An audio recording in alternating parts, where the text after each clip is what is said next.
बात करेंगे हम सबसे पहले संभल की, जहां से बुलडोजर चलवाने की खबरें आ रही हैं। संभल में चल सकता है बुलडोजर। जी हां, बावड़ी के पास में जो अतिक्रमण है उसे हटाया जा सकता है। बावड़ी की जमीन पर है अवैध कब्जा। बावड़ी की आधी जमीन पर है अवैध कब्जा। चंदौसी में जारी है बावड़ी की खुदाई। इस समय भी सर्वे भी लगातार यहां पर हो रहा है और अब जो जानकारी मिल रही है, बुलडोजर भी अवैध अतिक्रमण पर चलाया जा सकता है।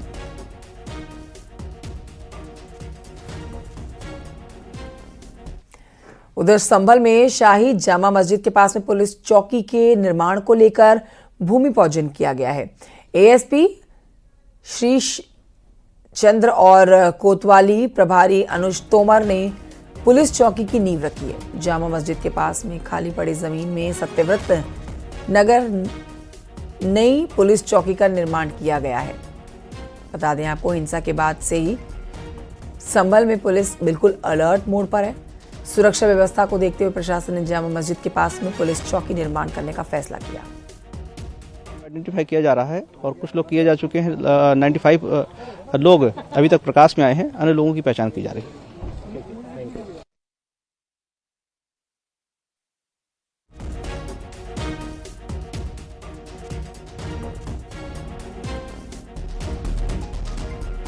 इस क्षेत्र में बन रही पुलिस चौकी के निर्माण का मार्ग आज प्रशस्त हो गया है। वास्तुदोष निवारण के नज़रिए से ये मार्ग प्रशस्त हुआ है। यहाँ पुलिस चौकी निर्माण से पहले पूजा पाठ की गई है, परंपरागत पूजा पाठ की गई है।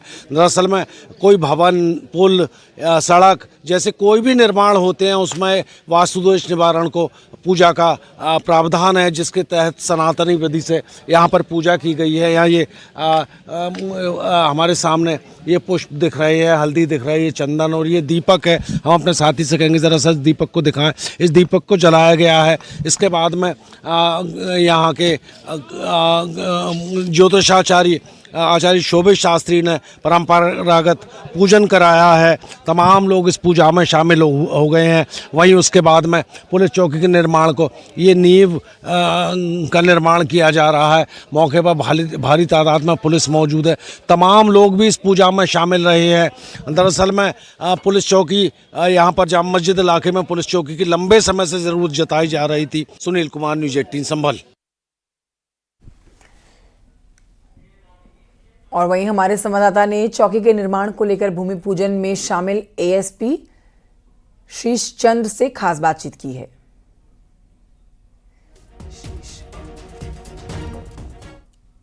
नगरीय क्षेत्र में एक काफ़ी समय से चौकी अपेक्षित थी, जिससे कि लोग सुरक्षित महसूस कर सकें। आसपास के लोगों द्वारा भी यह अपेक्षा की गई थी और लगातार यह यहाँ फोर्स रहती है, उसको सुरक्षित रह सके, अपना कार्य सुचारू रूप से कर सके। इसके लिए अपेक्षित था कि यहाँ एक चौकी का निर्माण हो। इसके लिए ही चौकी का निर्माण किया जा रहा है। सर, 300 वर्ग मीटर जो एरिया देखा गया है राजस्व के द्वारा जो चिन्हित की गई है, ठीक शाही जामा मस्जिद के 10 मीटर के आगे, तो ये किस तरह का डिजाइन होगा, कितनी मंजिल होगी, कितना लेआउट का निर्माण कराया जा रहा है और शीघ्र ही जो भी सुरक्षित स्थिति में निर्माण आवश्यक होगा किया जाएगा। संभल में प्रशासन की टीम लगातार कुएं और मंदिर की तलाश में जुटी हुई है। देखिए, जगह जगह पर खुदाई इस समय चल रही है। नए नए मंदिर और कूप मिल रहे हैं। इसी बीच अब प्रशासन वहां पर पुलिस चौकी बनवा रहा है, जिसे सत्यव्रत चौकी का नाम दिया गया है। संभल में मिले बावड़ी की खुदाई भी लगातार जारी है। बावड़ी की 16 सीढ़ियां दिखने लगी हैं। अब पहली मंजिल का लाल रंग का फर्श भी अब दिखने लगा है। इस बीच 2 नए कूप भी मिले हैं, जो कई सौ साल पुराने बताए जा रहे हैं। इसी पर दिखाते हैं रिपोर्ट आपको।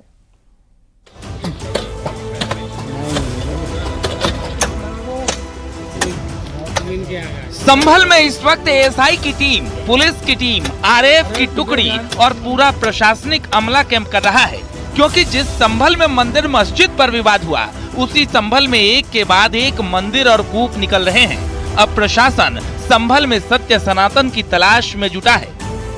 बुलडोजर ने पुलिस चौकी की नींव को खोदना शुरू कर दिया। ये पुलिस चौकी बननी है, जिसमें किचन बनना है, आवास बनना है, हॉल बनना है। ये सारी पुलिस की तैयारी है ताकि इस इलाके में शांति व्यवस्था कायम रहे, जिस पर जुमे की नमाज के बाद में अधिकारियों ने काम शुरू किया। पहले पैमाइश हुई, उसके बाद में मार्किंग हुई। अब बुलडोजर भी यहाँ पहुँच गया है, जो नींव को खोद रहा है। अपने साथी कैमरामैन से कहेंगे जरा सा वो दिखाएं इन तस्वीरों को। ये बुलडोजर है, ये नींव खोद रहा है करीब 1 घंटे से नींव की खुदाई का काम जारी है।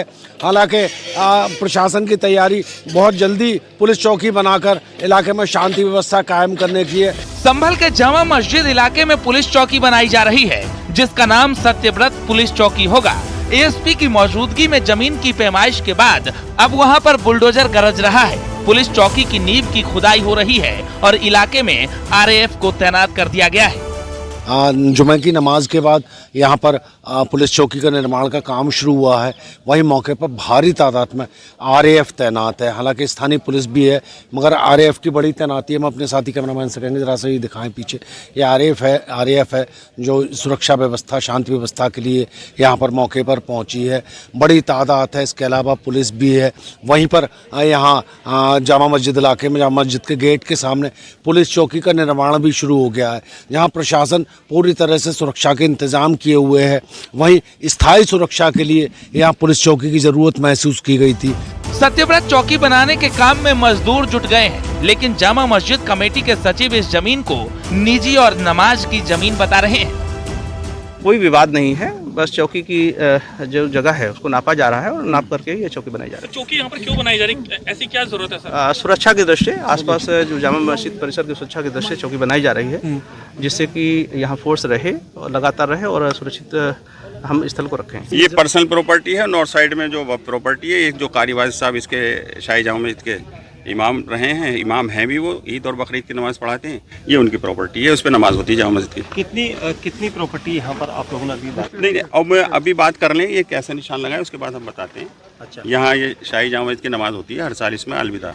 जो जगह पे चौकी बनी, हाँ, जहाँ चौकी में बनने को कह रहे हैं वो शाही जामा मस्जिद की अपनी नमाज होती है, हर साल होती है। और कारी वाजिद साहब ने ये जगह जो है मस्जिद को नमाज के लिए दे रखी है। इधर संभल में बावड़ी और कुओं की खुदाई जारी है। बावड़ी में 16 सीढ़ियां दिखने लगी हैं। पहले मंजिल पर लाल पत्थर से बना फर्श भी दिखने लगा है। अब तो जिस तरह का ये हमारा ये जो है ढांचा आ रहा है, ये एक पौराणिक ऐतिहासिक धरोहर है, तो इसको तो संरक्षित शासन प्रशासन स्तर से होगा ही। हम लोग को जैसा दिशा निर्देश मिलेगा वैसा हम लोग करेंगे ही। और जैसा कि ये पुरातात्विक अवशेष दिखाई दे रहा है, और निश्चित रूप से सभी तरफ के मकान प्रभावित होंगे। इतना ही नहीं, संभल में 2 और कूपों का पता चला है। एएसआई ने 2 और तीर्थों का निरीक्षण किया है। संभल में चंद्रमुख कूप और भद्रकाश तीर्थ की जांच की गई। एएसआई की टीम ने दोनों जगहों पर सनातन सभ्यता के प्रतीकों का जायजा लिया। वहां पर फोटोग्राफी भी की गई। अभी हम लोग इससे पहले गए थे भद्रकाश आश्रम हुआ करता था पहले, वहाँ, और एक आनंद सार और मत्स्येंद्री, 3 तीर्थ एक ही पास थे। वहाँ भी हम लोग वहाँ से होकर आए हैं। तो वहाँ एक स्ट्रक्चर भी मिला है, बहुत पुराना ईंटों का स्ट्रक्चर है, उसमें सीढ़ियाँ वगैरह भी बनी हुई है। तो उसको एएसआई की टीम ने देखा है और इसके बाद अपने स्टडी के बाद वो लोग अपनी फाइंडिंग देंगे कि वो कितना पुराना है और किस तरह उसका संरक्षण किया जाए। उसके बाद हम लोग अभी आलम सराय में ब्रह्म कूप आए थे। ये भी बहुत पुराना कूप है और तीर्थ है। यह बहुत पुरानी पत्थरों से, बहुत पुराने पत्थरों से बना हुआ है। तो इसको, इसके भी नमूने मैंने लिए हैं एएसआई की टीम ने और इन्होंने देखा है। इसके बाद जो भी इनकी फाइंडिंग आएगी उसके अनुसार इसके संरक्षण होगा।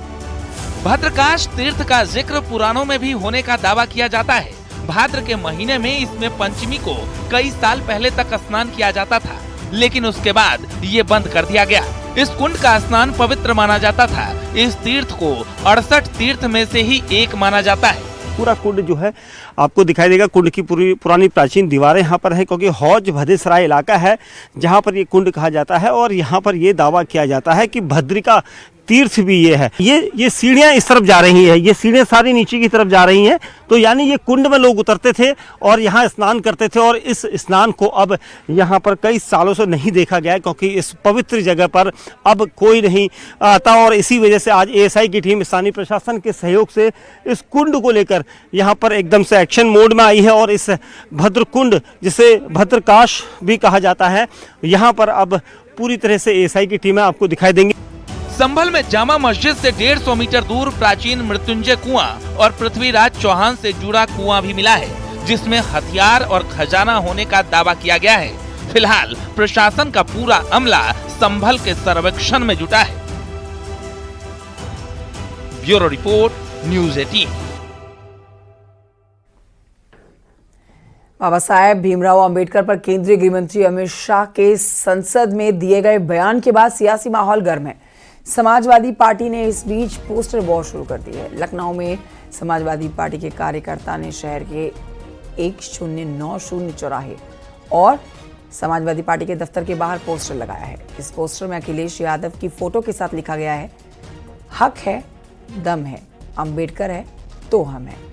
ये पोस्टर राष्ट्रीय लोहिया वाहिनी समाजवादी पार्टी के राष्ट्रीय उपाध्यक्ष तौकीद खान गुर्जर ने लगवाया है।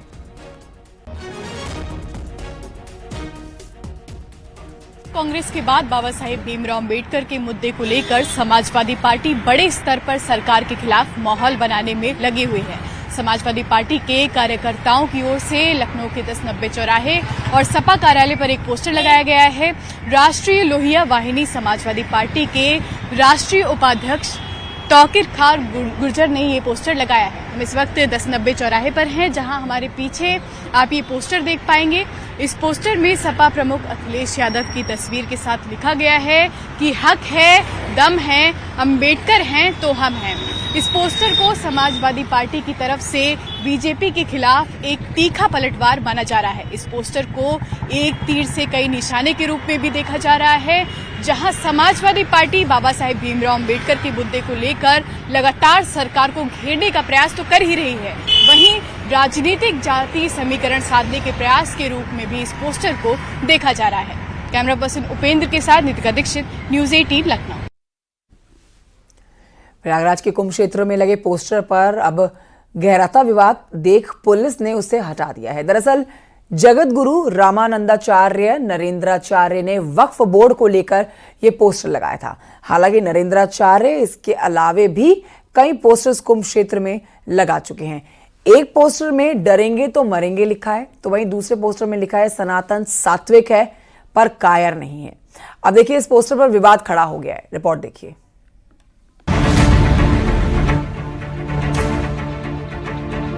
सारे बोर्ड जो हैं वो नफरत फैलाने वाले हैं। प्रयागराज में होने वाले महाकुंभ की तैयारियों के बीच वहां लगाए गए कुछ पोस्टर्स चर्चा का विषय बने हुए हैं।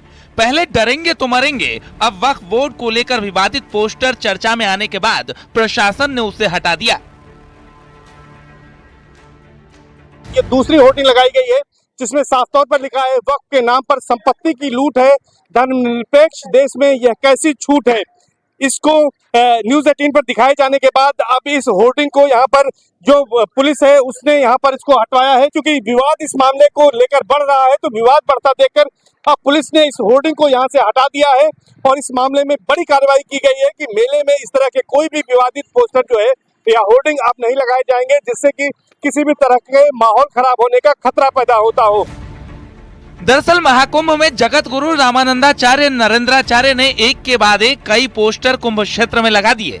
एक पोस्टर में डरेंगे तो मरेंगे लिखा, दूसरे पोस्टर में लिखा सनातन सात्विक है पर कायर नहीं। उसके बाद तीसरे होर्डिंग में लिखा वक्फ के नाम पर संपत्ति की लूट है, धर्मनिरपेक्ष देश में ये कैसी छूट है। जिसके बाद संतों ने भी उनके इस बयान से खुद को किनारा कर लिया। सर्वप्रथम तो ये निषेध है, इस तरह का कोई भी होर्डिंग लगना पूरा मेला क्षेत्र में या शहर में भी ये निषेध है। किसी भी धर्म के विरुद्ध कोई भी है जो वो होर्डिंग नहीं लगा सकते। ये राजनीतिक पार्टी है, राजनीतिकों का जो है कार्य वक्तव्य जो है वो वहां जा करके करें। ये मेला क्षेत्र में ऐसा है जो किसी भी धर्म के प्रति कोई भी ऐसा है जो वक्तव्य नहीं देना चाहिए, ना ऐसा होर्डिंग लगाना चाहिए। ये तो पूरे विश्व का धरोहर है, सनातन धर्म धरोहर है पूरे विश्व के लोगों के लिए, सभी धर्मों के लोगों के लिए। जब एक विशेष वर्ग के लोग इस तरीके से लगातार सनातन धर्म के ऊपर हमला करते जा रहे हैं, तो जाहिर सी बात है व्यक्ति की अपनी स्वतंत्रता है और वो संविधान के दायरे में रख करके वो तो सारी बात अपनी खोल रहा है। अब एक लूट का डब्बा जो कानून बनाया गया, चाहे वो धर्म निरपेक्ष के ऊपर हो या हमारा 1991 का इन्होंने ऑर्डिनेंस पास किया या वह बिल की बात हो, तो आप देखिए एक तरफा कानून बनते जा रहा है। सनातन धर्म के मानने वालों के लोग मठ मंदिरों की जमीन सिकुड़ती जा रही है। तो ये एक वेदना है व्यक्ति की, अपनी उसकी चेतना है, जागृति करने के लिए एक उसका अपना भाव है, उसने बैनर में उकेर दिया, बाकी ज्यादा कुछ इसमें नहीं है। कुंभ मेला क्षेत्र में लगे इस होर्डिंग को फिलहाल हटा दिया गया है, लेकिन मुस्लिम धर्मगुरु इसके विरोध में उतर आए हैं उनका कहना है कि कुंभ सनातन का एक बड़ा आयोजन है, इसमें ऐसे होर्डिंग लगाकर राजनीति करना सही नहीं। ऐसे होर्डिंग्स लगाने वालों पर कार्रवाई की जाए। ये सारे बोर्ड जो हैं वो नफरत फैलाने वाले हैं और हिंदुस्तान की अमन और फिजा को दरहम बरहम करने वाले हैं। जो खुशगवार माहौल है उस खुशगवार माहौल को बिगाड़ना है, माहौल को खराब करना है। इस पर यह जिम्मेदारी बनती है वहां के निगरां लोगों की, जो मेला के निगरां हैं और वहां के जो जिम्मेदारान हैं उनको देना चाहिए, उस पर ध्यान देना चाहिए। खुद उत्तर प्रदेश की हुकूमत को इन तमाम चीजों पे ध्यान देना चाहिए और लगाम लगाना चाहिए, रोकना चाहिए। ये होर्डिंग जगत गुरु रामानंदाचार्य नरेंद्राचार्य ने त्रिवेणी रोड पर हरिहर गंगा आरती स्थल चौराहे पर लगाई थी, जिसे अब मेला पुलिस ने हटा दिया है। Bureau report, news 18। लखनऊ में डीजीपी प्रशांत कुमार ने महाकुंभ को लेकर अधिकारियों के साथ वीडियो कॉन्फ्रेंसिंग में बैठक की है। देखिए, डीजीपी ने पुलिस अधिकारियों और कर्मियों के मेला ड्यूटी के लिए रवाना ना होने पर नाराजगी जताई है, जो जानकारी मिल रही है। डीजीपी ने महाकुंभ को लेकर नेपाल सीमा पर चेकिंग अभियान चलाने के निर्देश दिए। प्रयागराज और उससे लगे हुए जिलों में सभी चेक पोस्ट पर विशेष निगरानी के निर्देश दिए गए हैं। साथ ही डीजीपी ने सोशल मीडिया पर निगरानी बढ़ाने, फर्जी खबरों और अफवाहों का खंडन करके कार्रवाई के निर्देश दिए हैं। प्रयागराज और आसपास के जिलों में सभी होटल, ढाबों, रेस्टोरेंट, रेलवे स्टेशन, बस अड्डे और भीड़ भाड़ वाले स्थानों पर व्यापक चेकिंग के निर्देश दिए गए हैं।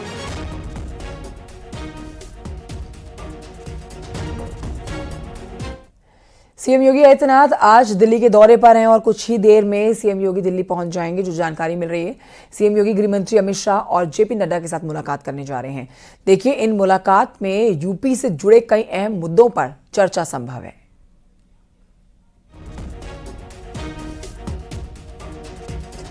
तो चर्चा की जाएगी यूपी से जुड़े कई अहम मुद्दों के ऊपर, और आप कह सकते हैं कि महाकुंभ 2025 को लेकर भी चर्चा की जानी है। जो जानकारी मिल रही है कि महाकुंभ 2025 के लिए न्योता देने के लिए ही पहुंच रहे हैं मुख्यमंत्री योगी आदित्यनाथ दिल्ली। अब से थोड़ी देर के बाद दिल्ली पहुंच जाएंगे मुख्यमंत्री। सीएम दिल्ली पहुंचेंगे, उसके बाद ये बात तो तय है कि यहाँ पर गृह मंत्री अमित शाह और बीजेपी के राष्ट्रीय अध्यक्ष जेपी नड्डा के साथ वो मुलाकात करने जा रहे हैं। मुलाकात में कई मुद्दों पर चर्चा की जानी है।